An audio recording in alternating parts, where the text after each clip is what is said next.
Hey, how's it going, YouTube? This is Eman Los Angeles. I'm an Amazon FBA private label seller, and I do $400,000 per month in revenue. And for those of you that like to go ahead and see proof, here is the proof. I currently own 3 brands. The first one is Maverick, and as you can go ahead and see, last month I made over $260,000 in just a single month for this brand.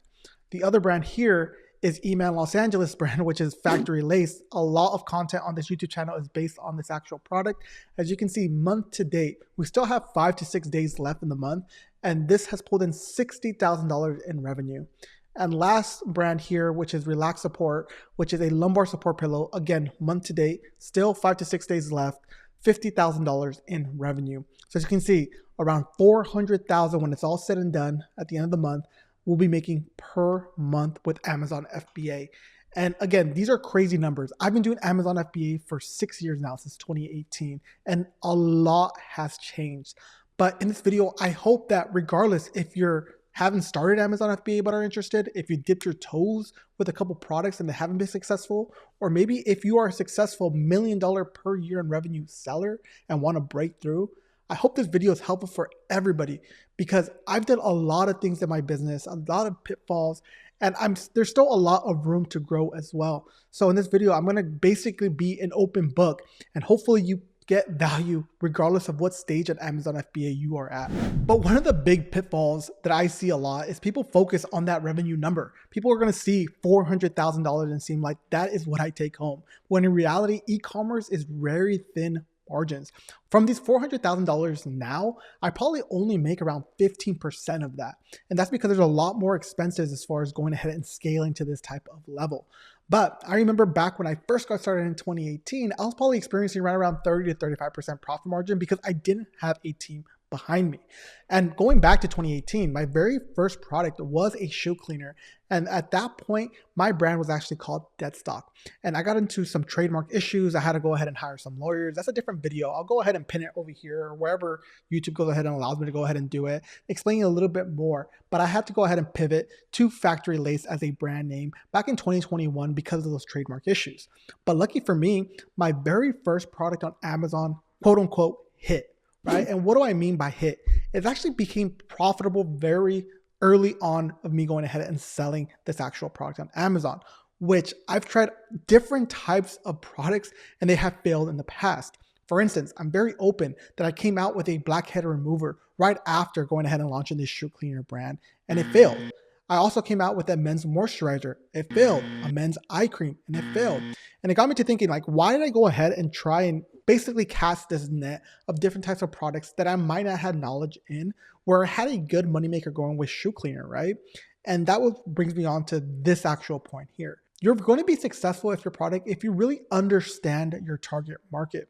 You see, back in high school, even in college, and now today, I love going ahead and purchasing sneakers, especially limited edition sneakers. So by going ahead and coming out with a shoe cleaner, I understood what a sneakerhead was looking for, the different types of brushes, the different types of products. So I'm able to go ahead and expand that product line, knowing that I am that ideal customer at the end. So all my marketing, all my photos, all my actual, wording on my actual listing page, all has to do with going ahead and actually talking and resonating to me, which makes it a lot easier when you're going ahead and selling a product, right?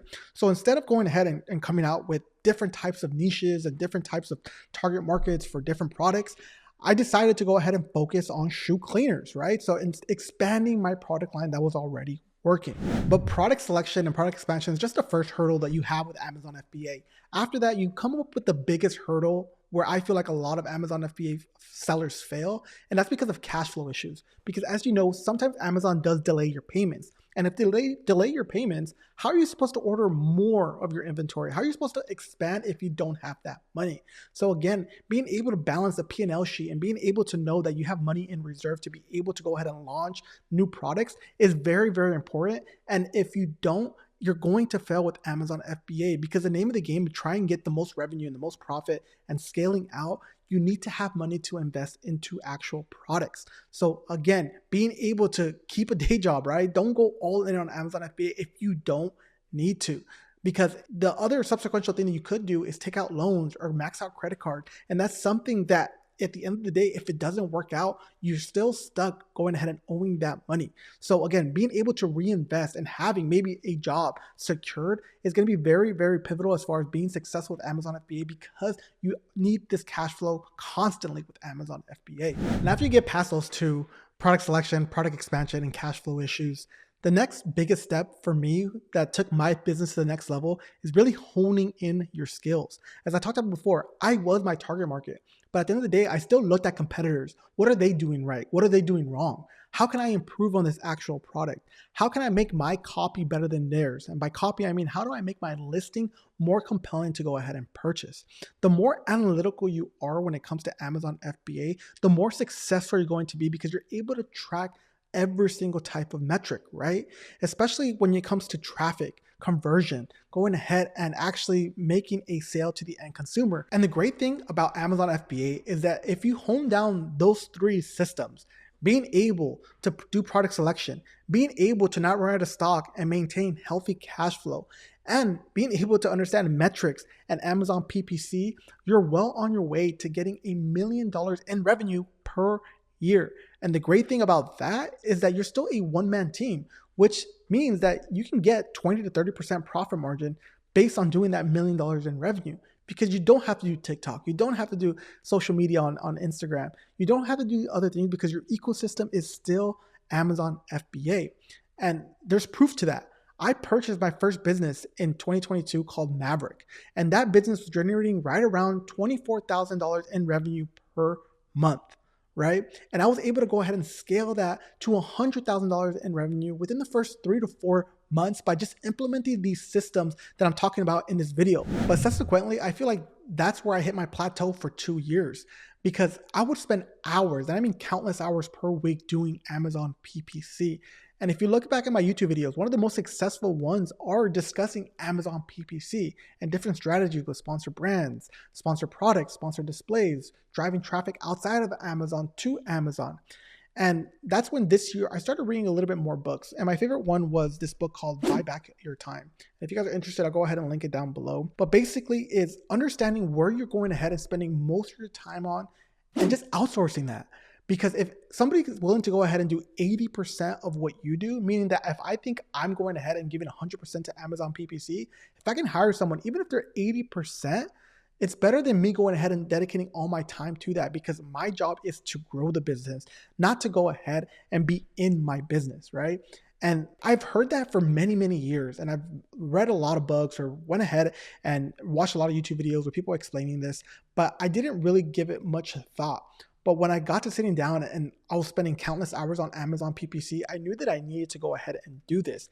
And that was a huge breakthrough. I obviously spent a lot of time vetting people, going ahead and seeing if a software system is better, or going ahead and hiring an agency is better, or bringing someone in-house is better. And at the end of the day, I'm not a good manager, right? I did try and bring somebody on board, and I can say myself that I'm not very good at going ahead and kind of teaching someone how to do this, right? Because that just requires a skill of itself. By going ahead and outsourcing to an agency, they did a tremendous job of going ahead and seeing things in my line of business that I just didn't see because I had those blinders on, right? And now that I was able to go ahead and hire someone that I felt like was my pride and joy with Amazon PPC, I was able to see how important it is to delegate basically everything in my business. Right now, I have systems and operations in place where somebody goes ahead and finds new products within my niche. Once we find those products, sending those samples to different suppliers in China and getting back price sheets. From those price sheets, going ahead and ordering a few samples. After that, going ahead and creating these listing pages, getting somebody to manage the photos and getting all those photos done, and getting someone to actually go ahead and do keyword research and building out a listing page with A+ content, bullet points. All that, people that are smarter than I am and are dedicated within that niche, right? Because that's how you actually grow your business. And I feel like these systems that I have in place right now is completely priceless. Because let me ask you this question. If you were to go on vacation or 1 or 2 months, would your business be okay? And I would say that 99% of you are going to say yes, because Amazon FBA handles everything for your business. But if I ask you the question of, if you go on vacation for 1 or 2 months, is your business gonna grow? That's a different story. But with having these system of operations in place, having someone do every single A through Z in your business, I feel like I can do 1 or 2 months of vacation and I can see my business grow. And I feel like even today, Amazon is a fantastic opportunity. I have a family of 4, and Amazon has completely changed my life. I feel like when I first started with Amazon FBA in 2018, every single month was like a panic to me because I didn't know if I was going to have an Amazon FBA account or if my business was going to go ahead and grow. And now that these systems are in place, I feel like the sky's the limit as far as what I can take Amazon FBA. And I feel like a lot of people in my position right now, growing a YouTube channel, growing these brands out, is a perfect opportunity to sell courses or services or something to somebody, right? And I feel like that's not really the case for me. I don't go ahead and want to become a course seller or a guru, but I do find it a unique opportunity that Amazon FBA goes ahead and presents to me now, where I'm doubling down. I'm purchasing Amazon FBA businesses, and my goal for 2025 is to continue purchasing and maybe get into private equity where I'm raising funds now to purchase Amazon FBA businesses. So if you want to follow the journey along with me, because now I'm trying to even level up even further. And if you want to learn those skills, I recommend you guys go ahead and follow and subscribe to this YouTube channel because you can look past all my YouTube videos. I'm an open book and I want to go ahead and help your business as well. But until next time, guys, peace.